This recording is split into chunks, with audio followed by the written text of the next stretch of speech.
Can you hear me? Yes. Okay. Yes. Thank you. Yes. Namatho Ratana Tayasa. May I pay homage to Triple Gem, the Buddha, Dhamma, and the Sangha. My respect goes to my parents and my teachers. First of all, would like to pay respect to Chakun Thamma Vachiramuni Rajanti Venerable Mahasangha and all the practitioners.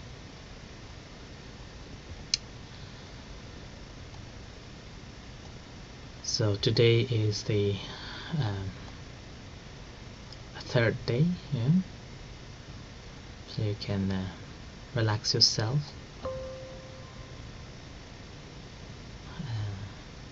Only 7 days to practice left.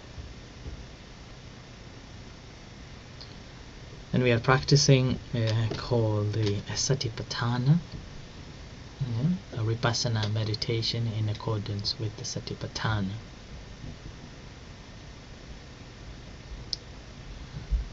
In the vipassana meditation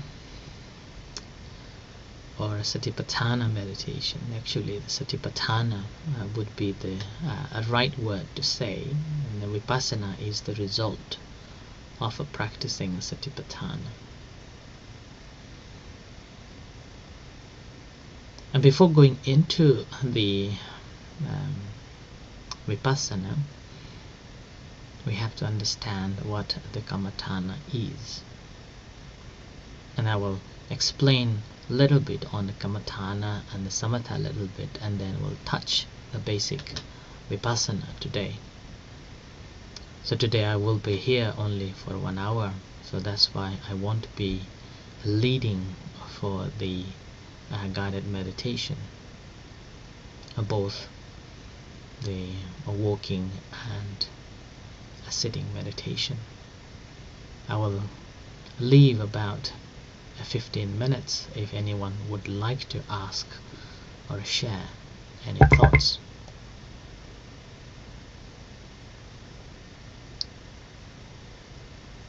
So kammatthana, according to Buddhism, called samatho vipassana, samatho cha vipassana cha.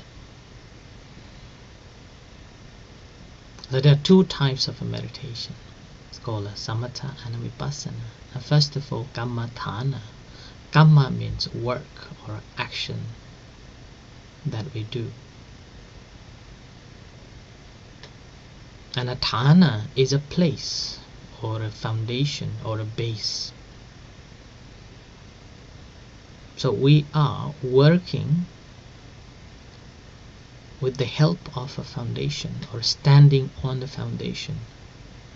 And this is famously translated as meditation.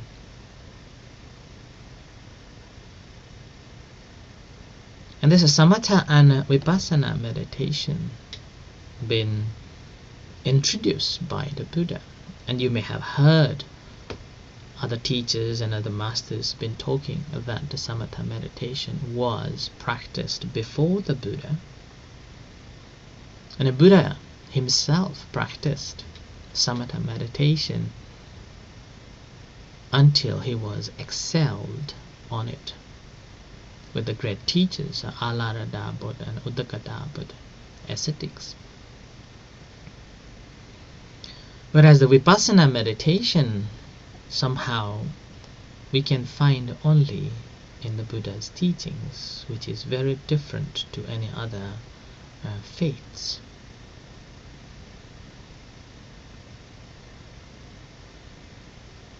And the purpose of these 2 meditations has different aims as well. The purpose of the practice of a samatha meditation is attainment of a serenity, attainment of absorptions called jhanas. And this jhana is born out of calmness. And whereas the vipassana meditation is attainment of jnanas. Attainment of the jnanas. That basically means the wisdom or the knowledge or the realization through the self-investigation, practical realization. It is a state of realizing that all the things are, arises, remains, and passes away. So as they are. And in samatha meditation, say, samadhing bhikkhave bhavitava samahita yatha bhutang pajanati. So here, sometimes we think that samatha meditation is not necessary, but actually samatha meditation, or at least some form of a calmness meditation, is essential. So that's why Buddha's advice is that cultivate the concentration. And those who have cultivated the concentration and eventually will realize the reality of the nature. That's why samadhi is necessary. So calmness meditation can only lead to the control of a defilement, whereas the insight meditation helps us to eradicate, eliminate. As a samadhi, sam is basically means together or coming to the center. That's why concentration in a way is a right translation for the samadhi.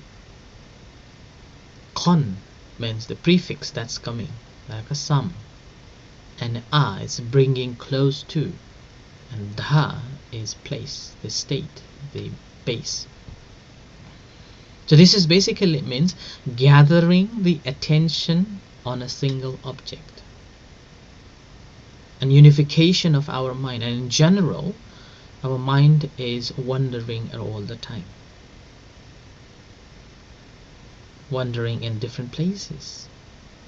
So that's why samadhi means chittasya ekagata, one-pointed awareness or one-pointedness of the mind, which is non-distracted, or mind is not distracted at all. And then another word comes that's called a bhavana, which means cultivation, development. It's called bhaveti, is to be. Yeah?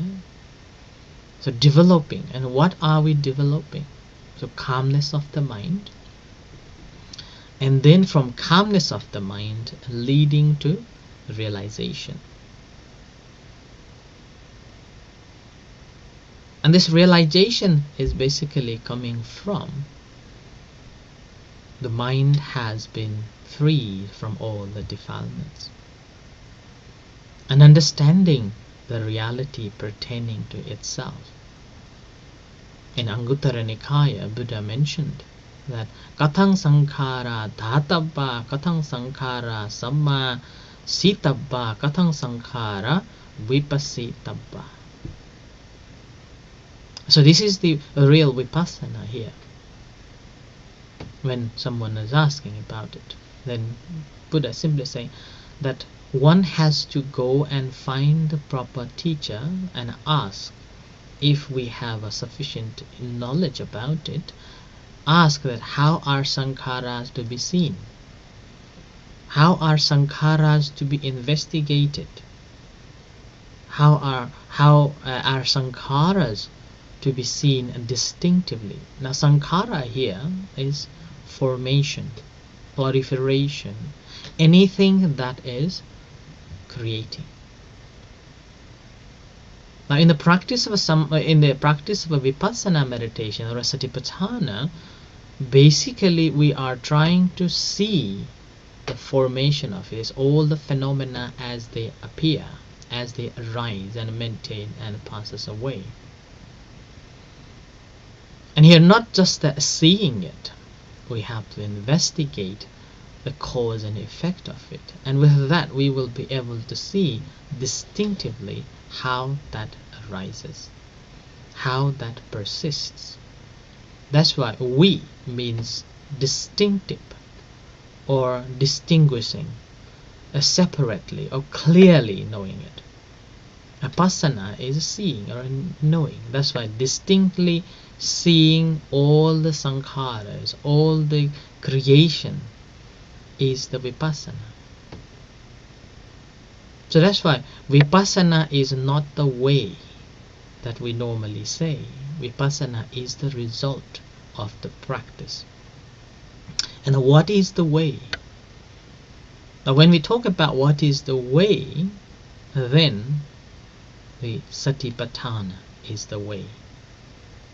So that's why the kaya, vedana, chitta and dhamma is the thana, the place, the foundation where we establish our mind.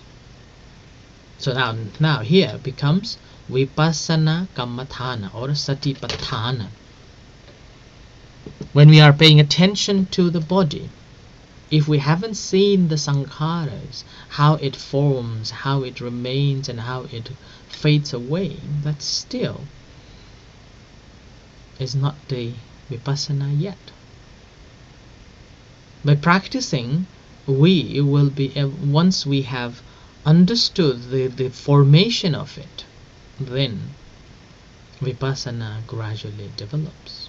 So that's why it's not about doing, it's about seeing. So that's why Buddha encouraged us to know what's going on, to know what is arising, and seeing it exactly what it is, an ability to manasikara, wise reflection. Manasikara, ability to reflect wisely, then that leads to the vipassana. The meaning of a vipassana we all may know,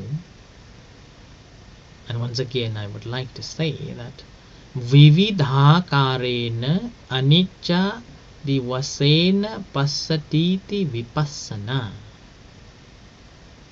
which means seeing in very distinctively the nature of impermanence in a many different ways is a vipassana. That's right. Now here, what we are seeing, which is impermanent, now body, we pay attention to the body. Akaye kayanupassī. So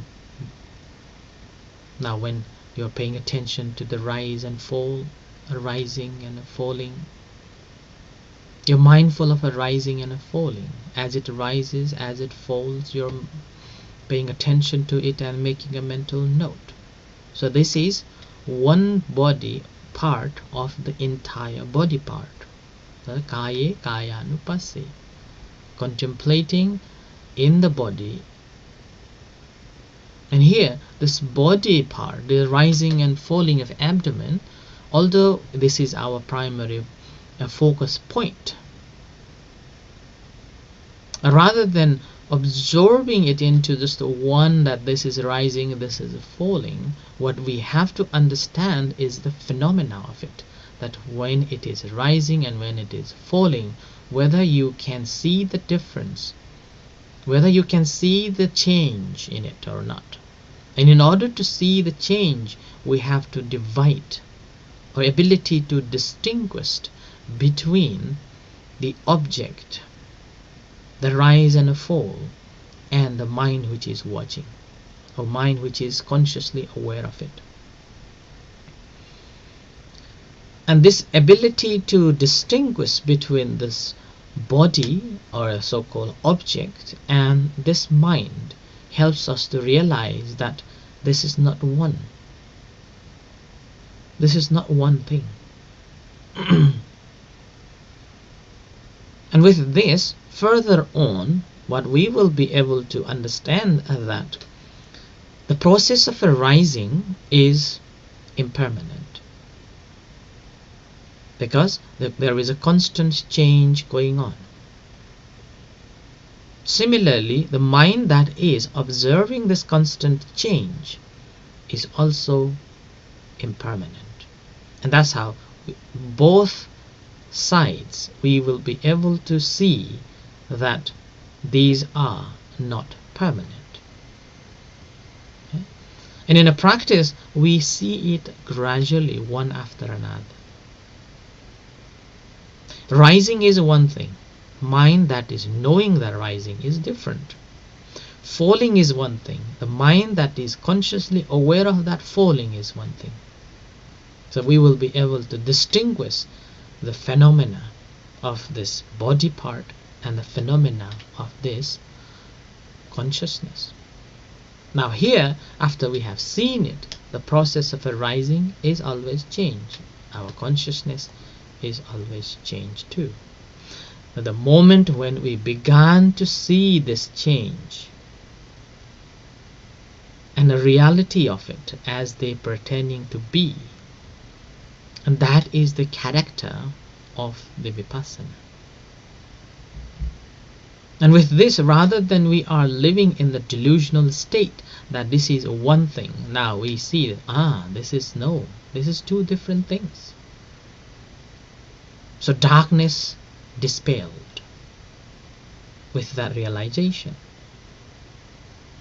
And that's why that is the state known as non-delusional state. And that brings the momentary concentration as well. So that's why this is called Vipassana Pubbangama Samatho. Here we are using the Vipassana as the leading factor in our practice, rather than solely focusing on samatha, having a concentrated mind, and then slowly after attainment of the appana samadhi and developing towards the vipassana after attainment of the jhanas. But here in the Mahachula University we are taught to practice vipassana leading to the samadhi. So this momentary awareness of each phenomena that is arising is also producing or arising this the concentration. And here again, in the practice of a satipatthana is not about doing.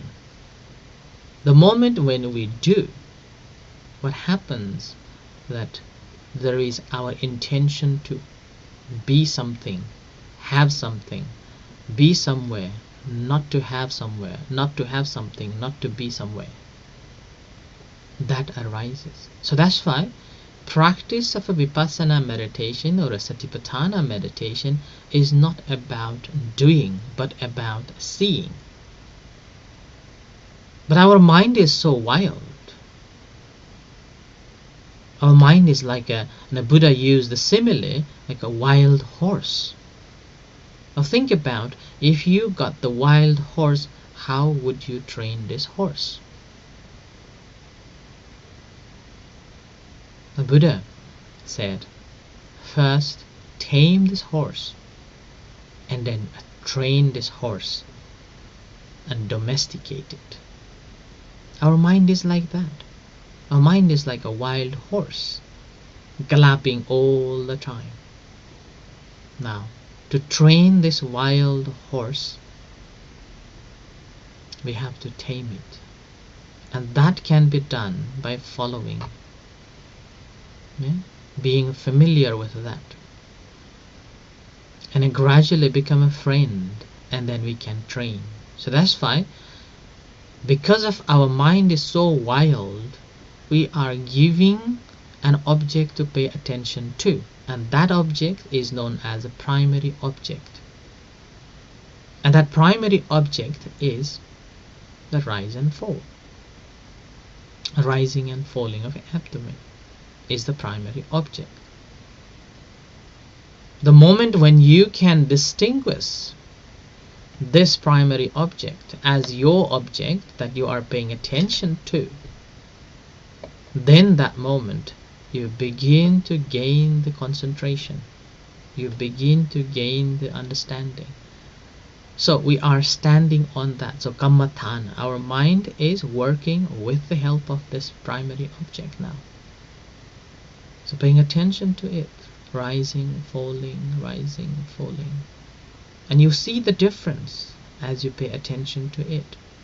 Rise and fall are not the same thing as it is happening at all the time. It doesn't arises at the same time in the same place. It is not arising same way. It's a different ways. You will be able to see that.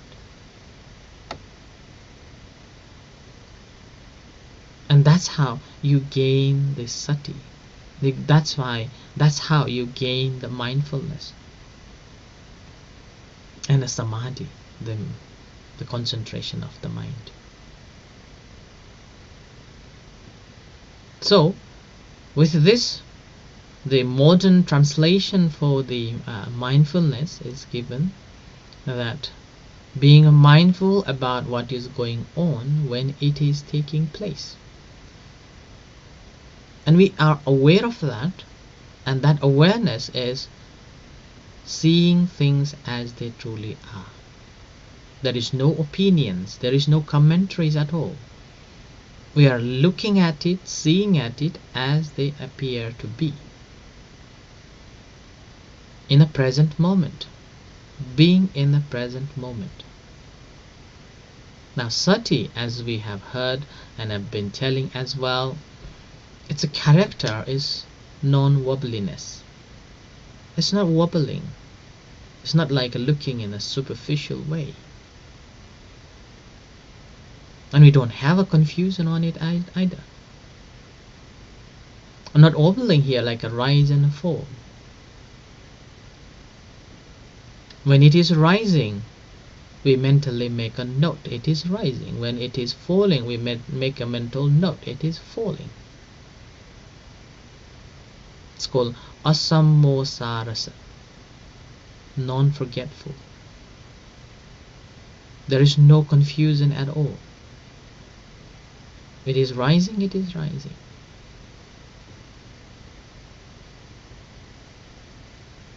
And whatever objects arises, whatever phenomena arises, that moment we are coming to face. It's called parimukhang sating upattapetawa.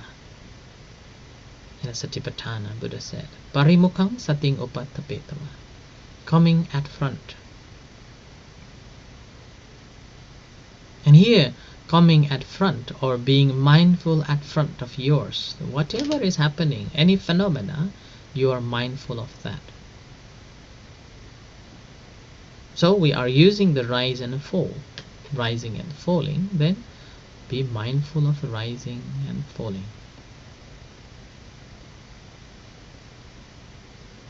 And with this, we gradually able to tame this mind. With this, our faith will develop.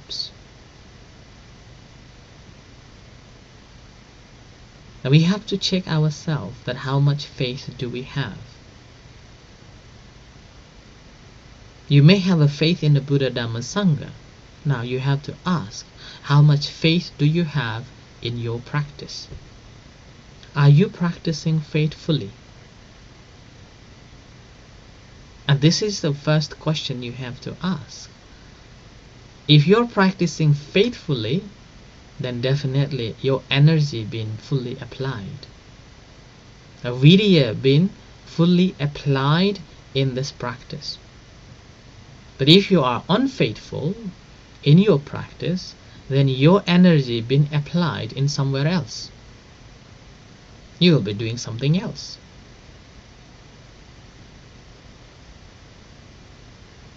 And lacking of that faith, unlikely we will get to inside of it.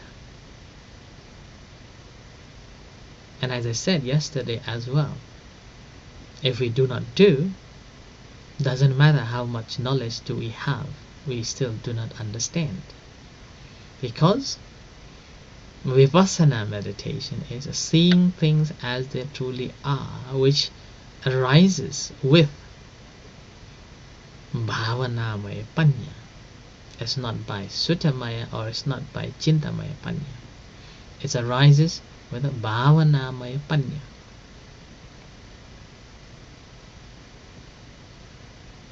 And this Bhavanamaya Panya you have to do, you have to work, only then it arises. So wisdom comes, wisdom arises. So ask yourself, do we have this faith as we have taken a refuge to the Buddha Dhamma Sangha, and even we have taken the vows that throughout this time I will be dedicating myself to practice, to practice meditation.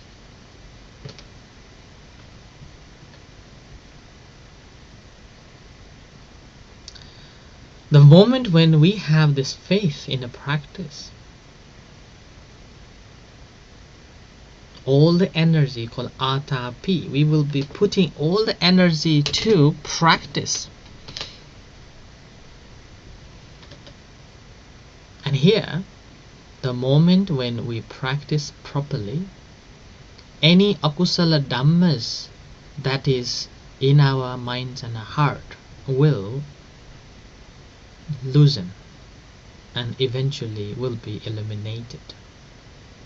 And any kusala dhammas, the wholesome mind that hasn't arisen, that hasn't arose in your minds and heart, it will arise, and eventually it will continue to arise.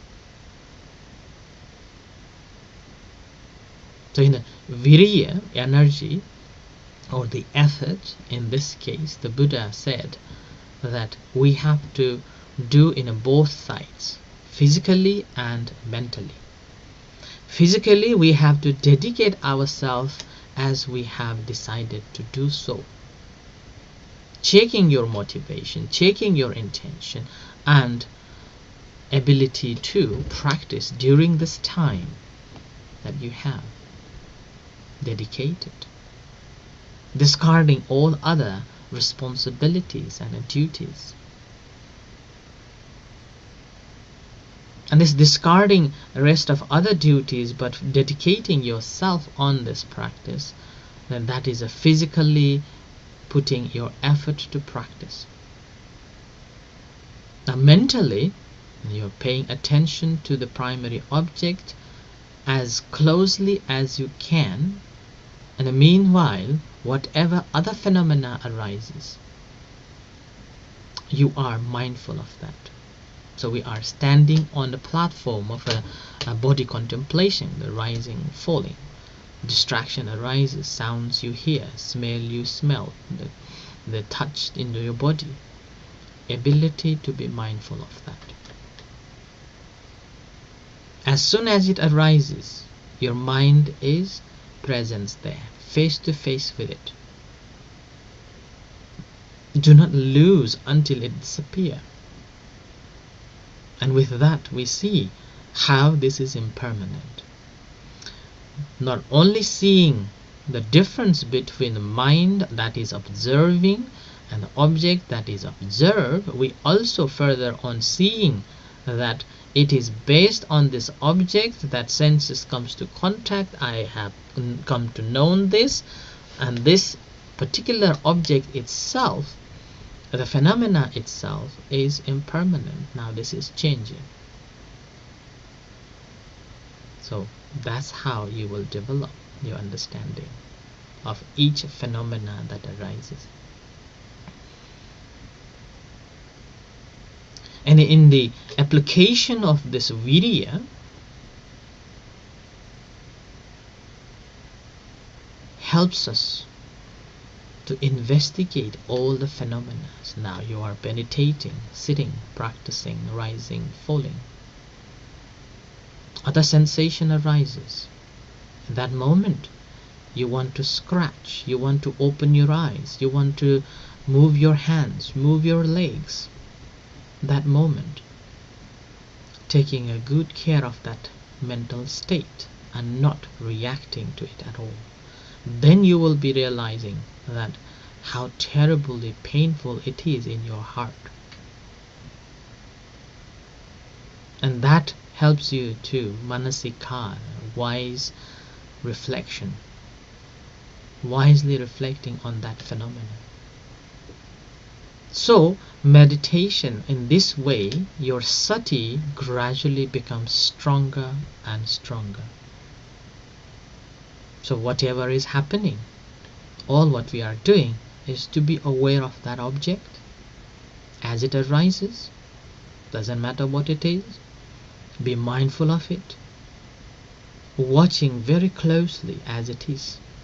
But do not rush that I am looking at it and now I know this, I am perceiving it, I need to let go of it so that I can come back to the primary object. Do not have that mental state. Take your time watching it. Make a mental note. As I have said, observing, acknowledging, making a mental note, and then letting go. So in this case, you're observing it very closely as they are, rather than having any commentaries on it, liking, disliking, pleasant, unpleasant. You're just observing objectively and seeing that very clearly, that this object is one thing, our mind is another, and the mind is observing it, this is something else. Know it as they are. And with this, what happens? We will be able to see that how much we are tangled inside and out, and how we are tangling out ourselves into this world.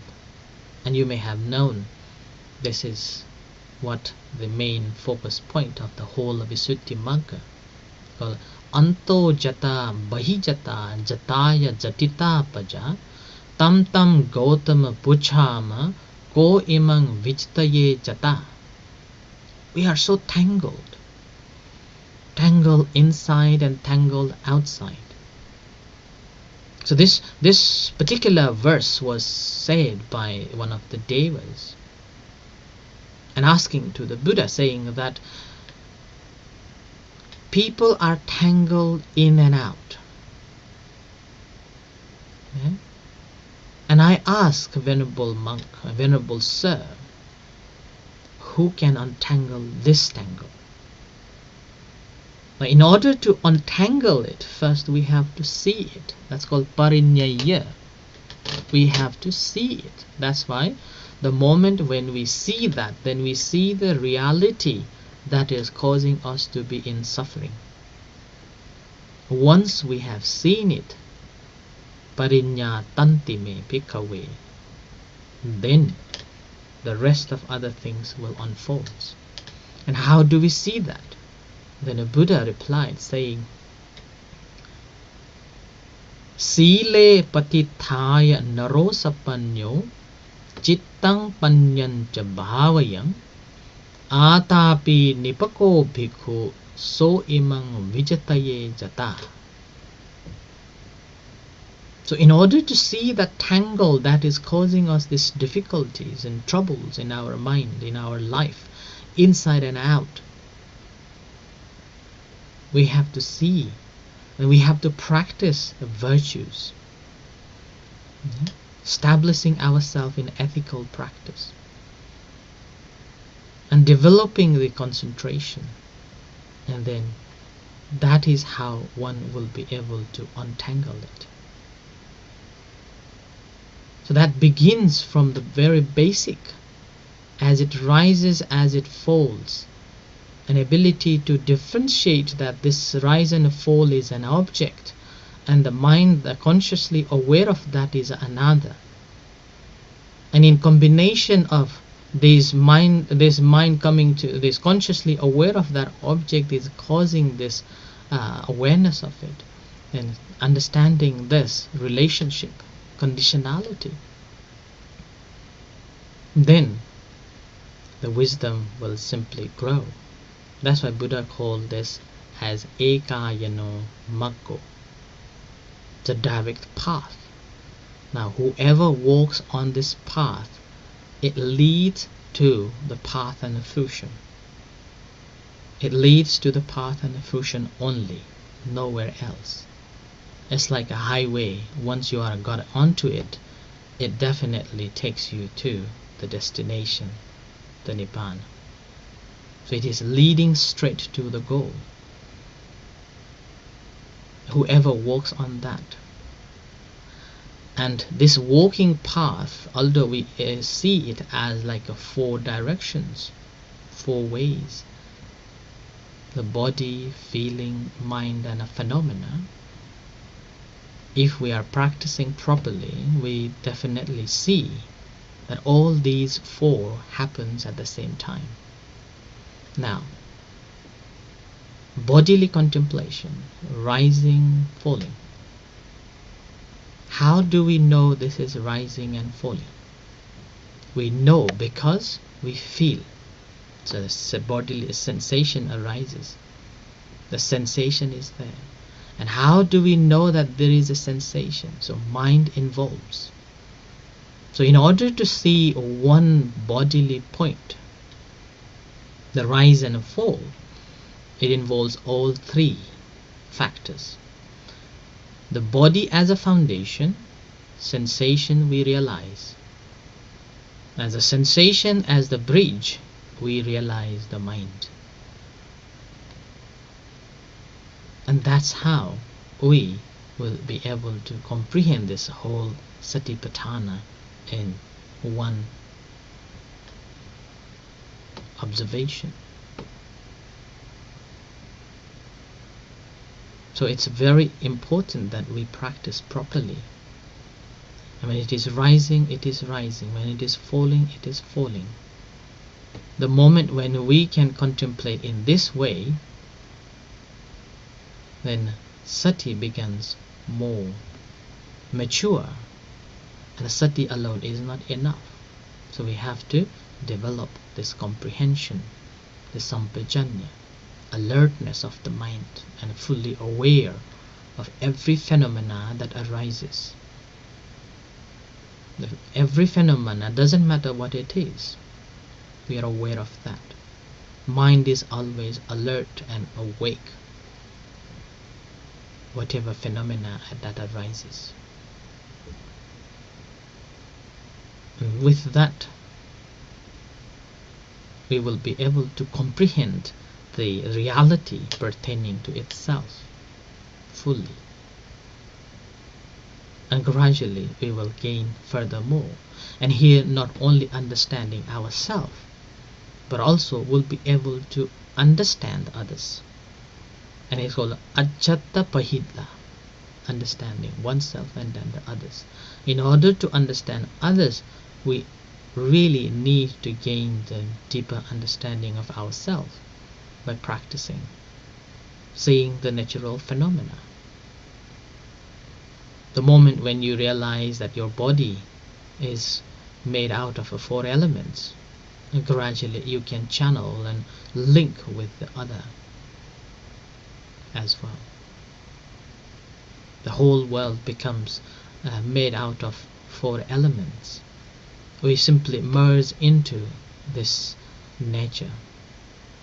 In Thai language, it's a very beautiful word called Dhammada. So practice of meditation, we simply become a naturalist, merge into the nature. The mind simply becomes so lifted and realizing the whole nature as they are, an ability to free itself, free ourselves, and attaining the real Nibbana.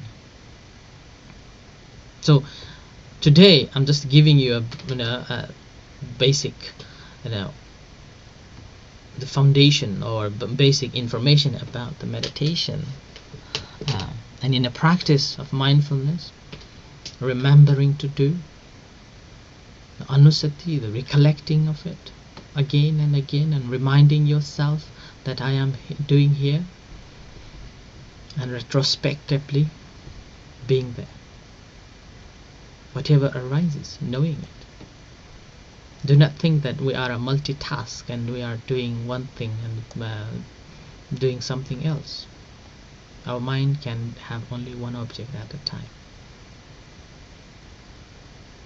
So this is, I would end with it, and the remaining another 15 minutes I will hear from you all. Any questions if you have, or any sharing if you have, you can ask. So today I haven't gone into the practice and in a detail. I just give you an overview of what meditation is and what is the practice in a general meaning of what samatha and what vipassana, and how do we understand the vipassana in a basic satipatthana way. So thank you. If you have any question, you may ask. All right. I'm not sure whether you are allowed to ask because it's only the third day